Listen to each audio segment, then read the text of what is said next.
Hello student, today our topic is the pulmonary embolism.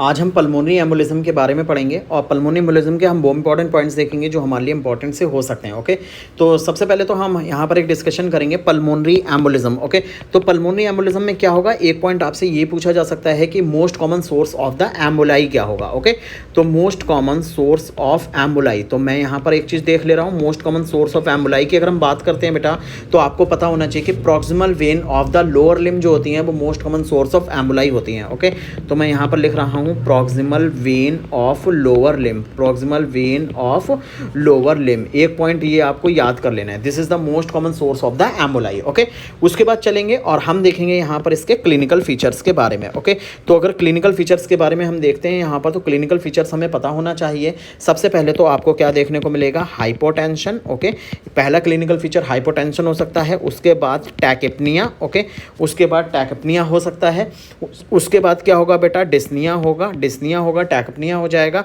Cyanosis हो जाएगी। Pulmonary embolism का एक क्लिनिकल फीचर साइनोसिस भी हो सकता है, कफ हो सकता है। ओके, उसके बाद क्या होगा, हेमोप्टाइटिस होगा। ओके, हेमोप्टाइसिस होगा। एंड अगर आप देखो तो एक फीचर में आपको चेस्ट पेन भी मिल सकता है देखने को, और उसके बाद आपको एट लास्ट सिनकोप भी देखने को मिल सकता है। तो these all are the clinical features for the pulmonary embolism. Okay, तो पल्मोनरी एम्बोलिज्म के ये सारे फीचर्स हैं जो मैंने यहाँ पर लिख दिए हैं, ये क्लिनिकल फीचर्स हैं जो आपको अच्छे से पता होना चाहिए। ओके, एक नोट पॉइंट हम यहाँ पर देखेंगे। अगर मैं आपसे एक नोट पॉइंट का डिस्कशन करूँ तो स्टूडेंट्स आप लोग एक बार देख लेना कि ये नोट पॉइंट क्या है। नोट पॉइंट ये है कि अगर मैं आपसे बात करूं मोस्ट फ्रीक्वेंट सिम्टम का, ओके, अगर मैं मोस्ट फ्रीक्वेंट सिम्टम की बात करता हूं बेटा, तो याद रखना मोस्ट जो फ्रीक्वेंट सिम्टम होता है वो क्या होता है, डिस्निया होता है। Okay, most frequent symptom dyspnoea होता है।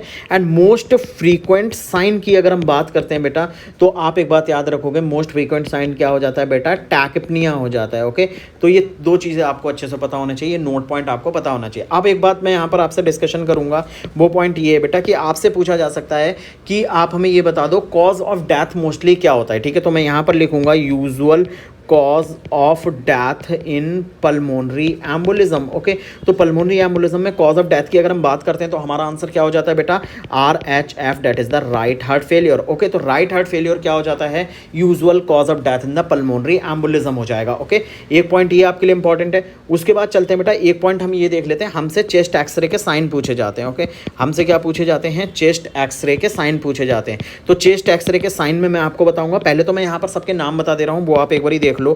एक चेस्ट एक्सरे मिलता है जिसे बोला जाता है पल्ला साइन। ओके, पल्ला साइन आपको देखने को मिलेगा। ठीक है, उसके बाद आपको एक चीज देखने को मिलती है जिसको कहा जाता है Westermark sign. Okay, Westermark sign मिलता है आपको, वेस्टर मार्क साइन मिलेगा। उसके बाद एक चीज और आती है जिसे कहा जाता है Hamptons hump. Okay, Hamptons hump. Okay, तो ये चीजें आप याद रखोगे कि इतनी चीजें आपको कहां पर मिल रही हैं बेटा, इतनी चीजें आपको chest X ray sign pulmonary embolism के अंदर देखने को मिल रहा है। पल्ला साइन के बारे में एक पॉइंट मैं आपको बता देना चाहता हूं बेटा, इस पॉइंट को मैं यहां पर नोट कर दे रहा हूं, आप इसको याद रखोगे।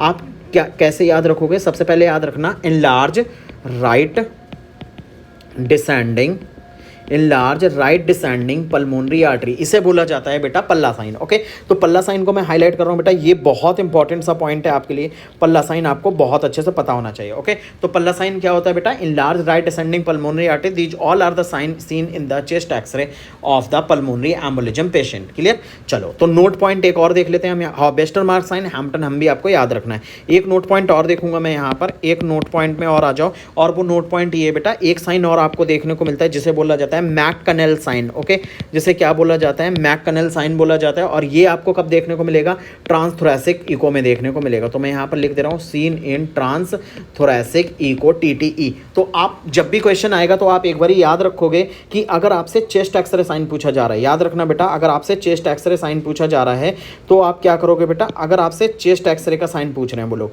अगर कह रहे हैं चेस्ट एक्सरे साइन बताओ, तब तो आप ये तीन साइन बताओगे, ये जो मैंने यहाँ पर लिखे हैं, पहला पल्ला, दूसरा वेस्टर मार्क और तीसरा हैम्पटन। और आपसे अगर पूछ ले ट्रांसथोरैसिक इको पे आपको क्या दिख रहा है, तब आप क्या करोगे बेटा, तब आप मैककलन साइन बताओगे। ओके, तब आप मैककलन साइन बताओगे। क्लियर, तो इस तरीके से आपको याद रखना है। अब हम देखते हैं बेटा, एक चीज क्या होती है, आपसे एक पॉइंट पूछा जाता है, मैं यहाँ पर आपको केवल बता दे रहा हूँ, आप इसको जल्दी से देख लेना एक बारी, कि आपसे ये पूछा जाता है most common ECG finding. Okay, तो मैं यहाँ पर लिख दे रहा हूँ बेटा most common ECG finding in pulmonary embolism. तो अगर पल्मोनरी पल्मोनरी एम्बोलिज्म की बात करते हैं बेटा, तो मोस्ट कॉमन ईसीजी फाइंडिंग की अगर मैं बात करूं तो मैं आपको बता देना चाहता हूं कि मोस्ट कॉमन ईसीजी फाइंडिंग क्या होती है बेटा, टैकीकार्डिया होता है, टैकीकार्डिया होता है। ठीक है, तो अब एक चीज़ आपको पता चल गई, मैंने आपको बता दिया है कि ये सारी चीज़ें क्या होती हैं बेटा, ये पल्मोनरी एम्बोलिज्म से रिलेटेड जितने भी क्वेश्चन थे एक बार फिर मैं आपको बता देना चाहता हूं बेटा। पल्मोनरी एम्बोलिज्म की अगर हम बात करें तो most common source of the emboli क्या हो जाएगा, proximal when of the lower limb हो जाएंगी, पहली बात। उसके बाद क्लिनिकल फीचर की बात करें बेटा, hypotension, cough, tachypnoea, haemoptysis, dyspnoea, chest pain, cyanosis and syncope हो जाएगा। मोस्ट फ्रीक्वेंट सिम्टम में डिस्निया हो जाएगा, मोस्ट फ्रीक्वेंट साइन में टैकेपनिया हो जाएगा। उसके बाद usual cause of the death in pulmonary embolism right heart failure हो जाएगा।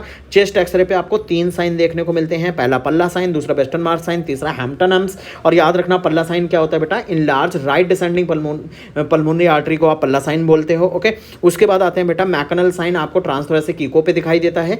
मोस्ट कॉमन ईसीजी फाइंडिंग क्या होती है बेटा, मोस्ट कॉमन जो ईसीजी फाइंडिंग होती है बेटा वो क्या होता है, टैकीकार्डिया। और इसके लिए मैं एक बात और लिखूंगा, किस टाइप का टैकीकार्डिया, साइनस टैकीकार्डिया। ओके, तो ये पॉइंट याद रखना है। बाकी आपके लिए मैं एक क्वेश्चन देना चाहता हूं बेटा, जिस तरीके से मैं रोज आपको एक क्वेश्चन दे रहा हूं, मतलब हर वीडियो के साथ मैं क्वेश्चन देता हूं, वो क्वेश्चन ये है कि आपको मुझे बताना है, आप मुझे बताओगे कि इसका ट्रीटमेंट आप कैसे करोगे। ओके, तो treatment is important for you, तो प्लीज़ कमेंट करके इसका ट्रीटमेंट बताएं कि आप पल्मोनरी एम्बोलिज्म को कैसे ट्रीट करोगे। ओके, तो अगर वीडियो लगी अच्छी और आपको लग रहा है कि हाँ इन्फॉर्मेटिव वीडियो है और आपके लिए इंपॉर्टेंट है, तो प्लीज़ वीडियो को लाइक कर दें, और अगर आप चैनल पर न्यू हैं तो सब्सक्राइब कर लें, और अगर आप चाहते हैं तो अपने फ्रेंड्स में शेयर भी कर सकते हैं। Okay, thank you.